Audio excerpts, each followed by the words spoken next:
Hello everyone. तो आप सब कैसे हैं? आई होप आप लोग अच्छे होंगे। फ्रेंड्स, आज हम सब्जेक्ट हिस्ट्री के दीर्घोत्तरीय प्रश्न लाए हैं। आज का हमारा टॉपिक है 1857 की क्रांति। ये टॉपिक बहुत ही इम्पोर्टेंट है, हर बार एग्जाम में बार बार प्रश्न पूछा जाता है।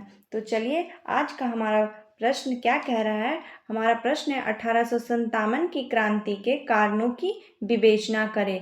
जो 1857 की क्रांति के पीछे क्या क्या कारण था, उस कारण की विवेचना करने के लिए बोल रहा है। तो 1857 की क्रांति के निम्नलिखित कारण थे, जिसमें से हमारा पहला कारण है आर्थिक कारण। आर्थिक कारण का पहला पॉइंट है ब्रिटेन की दमनकारी भू राजस्व नीतियाँ। जो ब्रिटेन के द्वारा जो दमनकारी भू राजस्व नीतियाँ थी, जैसे कि महलवाड़ी, रैयतवाड़ी, इससे किसानों को बहुत शोषण किया गया था। किसानों को इसमें जो ये व्यवस्थाएं लाए थे भू राजस्व वाली, उसमें उनको अधिक कर देना पड़ता था और इसके द्वारा किसानों को अधिक शोषण भी हुआ किसानों का। हमारा सेकेंड पॉइंट है कृषि का वाणिज्यकरण, जिसके कारण अकाल और भूखमरी की स्थिति बढ़ गई। फ्रेंड्स, जो अंग्रेज लोग थे वो कृषि का वाणिज्यकरण कर रहे थे। जैसे कि चंपारण सत्याग्रह में जब हुआ था, उसमें जो अंग्रेज थे वो किसानों को नील की खेती करने के लिए जबरन बाधित कर दिए थे। और जो किसान लोग थे वो नील की खेती नहीं करना चाहते थे, क्योंकि नील की खेती करने से जो भूमि थी वो उपजाऊहीन हो जाती थी। और जो ब्रिटेन थे के जो लोग थे वो ज़बरदस्ती नील की खेती करवाया करते थे। वो कृषि का वाणिज्यीकरण कर रहे थे, जिस कारण अकाल और भूखमरी की स्थिति बढ़ गई। तो चलिए, हमारा अगला पॉइंट है ब्रिटेन के उत्पादों पर नाम मात्र का कर, जबकि भारतीय उत्पादों पर 70 से 100% तक कर लिया जाता था। फ्रेंड्स, जो कि ब्रिटेन जो भी उत्पादित करते थे अंग्रेज लोग, उस पर नाम मात्र का कर लगता था, या फिर कहे तो बहुत कम कर लगता था। और पर भारतीय जो लोग थे वो जो भी उत्पादित करते थे उस पर 70 से 100% तक कर लिया करते थे।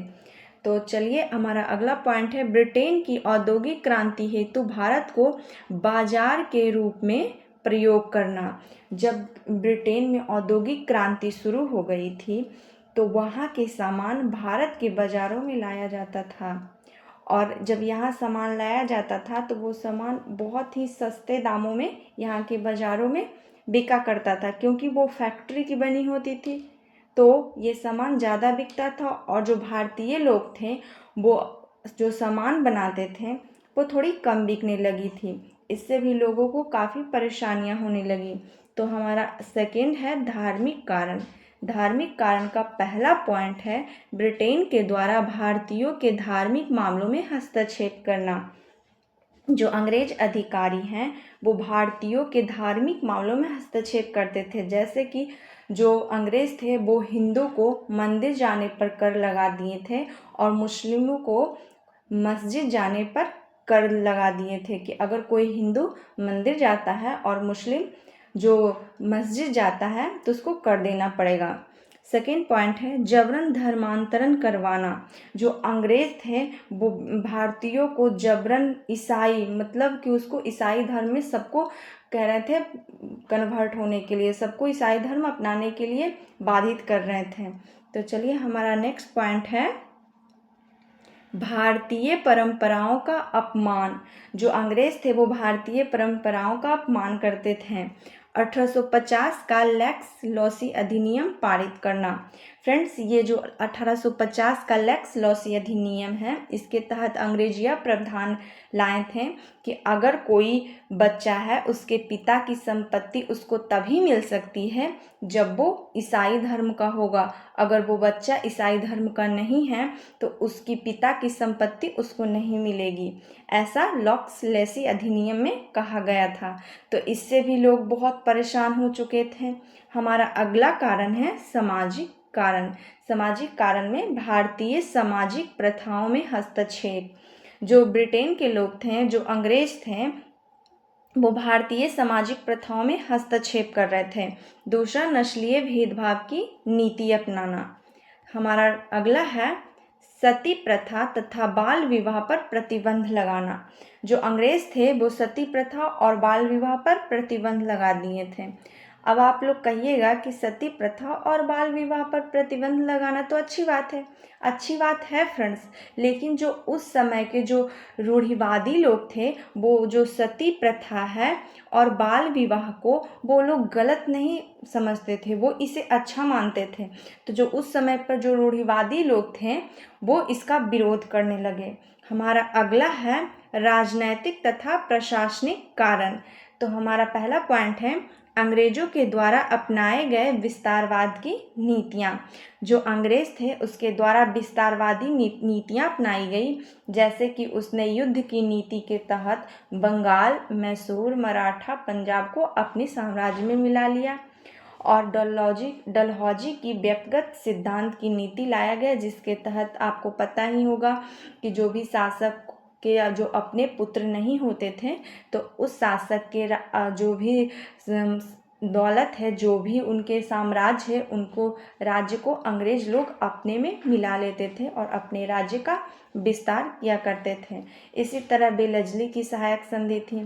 तो हमारा सेकेंड पॉइंट है नाना साहब तंजौर के शासक तथा सूरत के शासक की पेंशन बंद कर देना।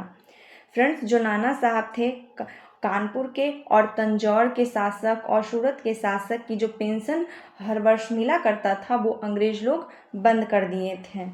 तो चलिए हमारा अगला है 1852 में इनाम कमीशन की सिफारिश पर लगभग 20,000 जमींदारों की जागीर जब्त कर ली गई। जो इनाम कमीशन था उसकी सिफारिश पर जो 20,000 जमींदार थे उसकी जमींदारी को जब्त कर ली गई थी, जिससे जमींदार लोग बहुत परेशान हो गए थे। अगला है नस्लीय भेदभाव की प्रशासनिक नीति। तो हमारा पांचवा कारण है, फिफ्थ पॉइंट है सैन्य कारण। इसका पहला पॉइंट है यूरोपीय सैनिकों की तुलना में भारतीय सैनिकों को अत्यंत कम वेतन व सुविधाएं मिलती थी। जो भी सैनिक में ब्रिटिश के जो सैनिक थे उसमें जो यूरोपीय सैनिक होते थे उसको अधिक सुविधाएं मिलती थी, अधिक वेतन मिलता था, और जो भारतीय सैनिक होते थे उनको कम वेतन और कम सुविधाएं भी मिलती थी। उच्च पदों पर भारतीयों को नियुक्त नहीं किया जाता था। जो भी जो ऊंचे ऊंचे पोस्ट होते थे उस पर जो भारतीयों को नियुक्त नहीं किया जाता था, उस पर अंग्रेज जो सैनिक थे उसको नियुक्त किया जाता था और भारतीयों को निम्न पद पर नियुक्त किया जाता था। हमारा अगला है हिंदुओं को तिलक, मुस्लिमों को दाढ़ी, सिख को पगड़ी की पाबंदी थी। ऐसा वो प्रावधान कर दिए थे कि हिंदू तिलक नहीं लगाएगा, जो मुस्लिम लोग हैं वो दाढ़ी नहीं रखेंगे, और सिख को पगड़ी की पाबंदी थी। अगला है 1854 के डाकघर अधिनियम द्वारा सैनिकों को प्राप्त निःशुल्क डाक व्यवस्था समाप्त कर दिया गया था। फ्रेंड्स, जो 1854 के पहले जो भी सैनिक थे उनको डाक व्यवस्था फ्री उपलब्ध था, लेकिन 1854 के डाकघर अधिनियम के द्वारा सैनिकों को जो प्राप्त निःशुल्क डाक व्यवस्था था उसको समाप्त कर दिया गया, जिस कारण सैनिक भी काफ़ी विद्रोह करने लगे, सैनिक में भी काफ़ी परेशानियाँ आने लगी, जिस कारण वो भी इससे परेशान हो गए थे। तो चलिए फ्रेंड्स, आपने जो भी कारण पढ़े वो कारण तो इम्पॉर्टेंट हैं ही, लेकिन कभी कभी प्रश्न ऐसा भी पूछता है कि 1857 की क्रांति का तत्कालीन कारण बताइए, कि 1857 की क्रांति का तत्कालिक कारण क्या था। तो तत्कालीन कारण आइए हम लोग देखते हैं। तो तत्कालीन कारण क्या था? तो अंग्रेजों के द्वारा 1856 में ब्राउन बैस के स्थान पर नवीन एनफील्ड राइफल का प्रयोग होने लगा। इस राइफल की कारतूस के ऊपरी भागों को मुंह से काटना पड़ता था, जो कि गाय और सूअर की चर्बी से निर्मित थे।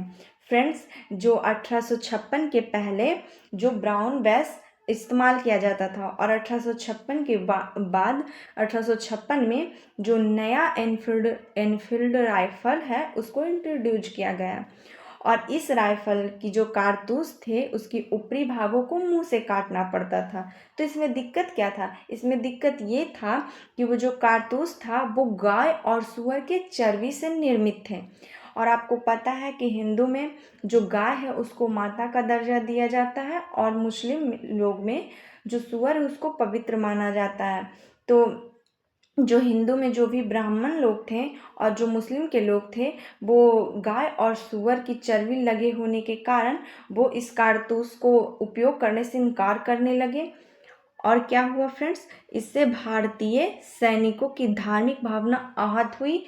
29 मार्च 1857 को बैरकपुर छावनी की सैनिक मंगल पांडे ने 2 ब्रिटिश अधिकारियों को गोली मार दिया। तो जब वो 2 ब्रिटिश अधिकारियों को गोली मार दिए, तो जिसके कारण क्या हुआ फ्रेंड्स, जिसके कारण उनको 8 अप्रैल को मंगल पांडे को फांसी की सजा दे दी गई। उनको 8 अप्रैल को फांसी की सजा हो गई। इस घटना के बाद सैनिक अधिक भड़क गए और 10 मई 1857 को मेरठ के सैनिकों द्वारा विद्रोह आरंभ हो गया। जब मंगल पांडे को 29 मार्च को फांसी दे दी गई, तो जो सैनिक थे वो और भी अधिक भड़क गए और 10 मई 1857 को मेरठ से सैनिकों का विद्रोह आरंभ हो गया। फिर ये विद्रोह धीरे धीरे फैलता ही गया। तो ये तत्कालीन कारण थे। फ्रेंड्स, अगर ये वीडियो आपको अच्छा लगा हो, आपको इससे कुछ इन्फॉर्मेशन मिला, आपकी पढ़ाई में अगर ये वीडियो हेल्पफुल रहा, तो आप इसे लाइक कर दीजिएगा। तो चलिए मिलते हैं किसी नेक्स्ट वीडियो में।